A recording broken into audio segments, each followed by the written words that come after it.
Hey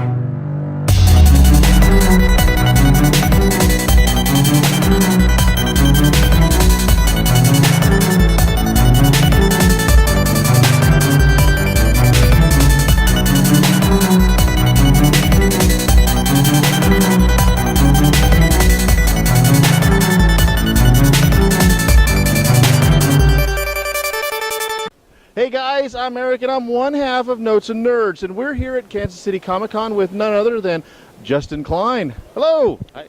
So we're talking about Kansas City Comic-Con, and this is the second inaugural event. What was the first year like, and what went into why you guys started this one? First year we started because we really wanted to do a comic convention that was focused on comic books again. A lot of shows, probably since San Diego, have converted into more of a pop culture convention. They've gone in that direction where they're really focused on the media guests. Certainly we have media guests as our show as well, but the focus is on the artists and really celebrating the great amount of talent that we have in the Kansas City area. That is awesome.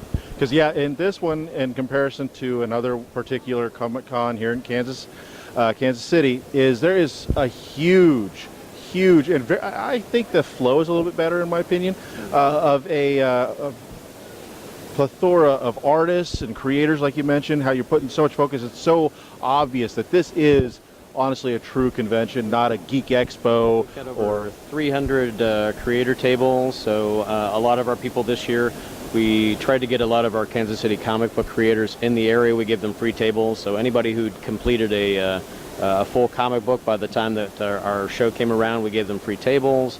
We advertised them on our website and our social media to try and get some exposure for people who are working in the area and just let people know that they're here.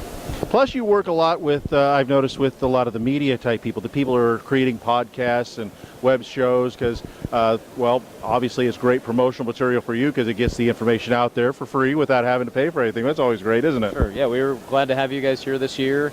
We got your first media panel, so I think Jeremy Howard was super happy to have you talking with him.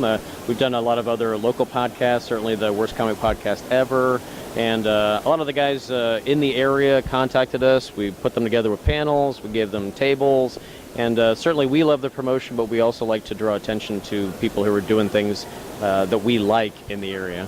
And we really, really appreciate the opportunity. We look forward to the opportunities in the future if they're there.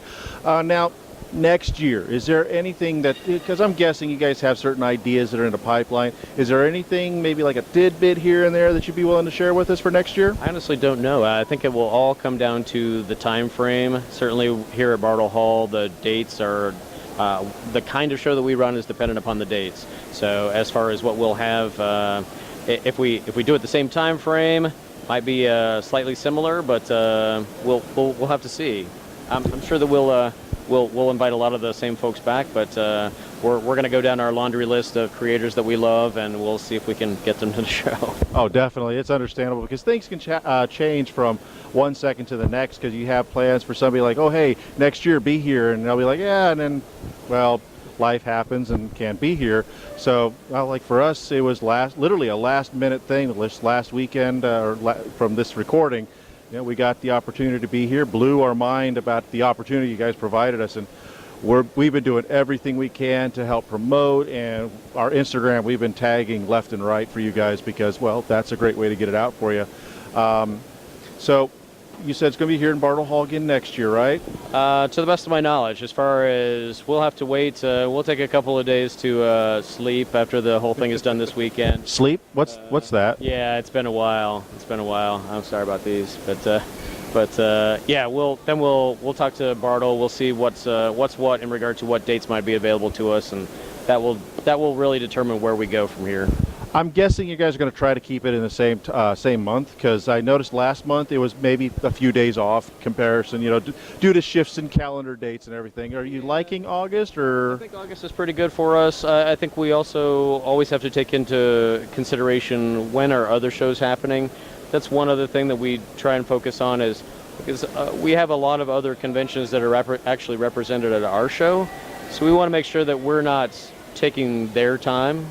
So as far as, we've got a lot of other Kansas City shows, and we want to respect their dates. Oh, definitely. Stepping on them, and certainly we hope they don't step on us either. That's always the hope and dreams that happens, but sometimes that's not necessarily what happens because, again, the convention centers, they got to be considerate of what they're booking, and they're all about making money, obviously, and there's nothing wrong with that. But so with that, again, we thank you very much for the opportunity last year and this year for sure, and we look forward to future opportunities to be here with you guys again to help promote and cover panels and stuff with you guys again. So thank you very much, and tune in for some more, guys.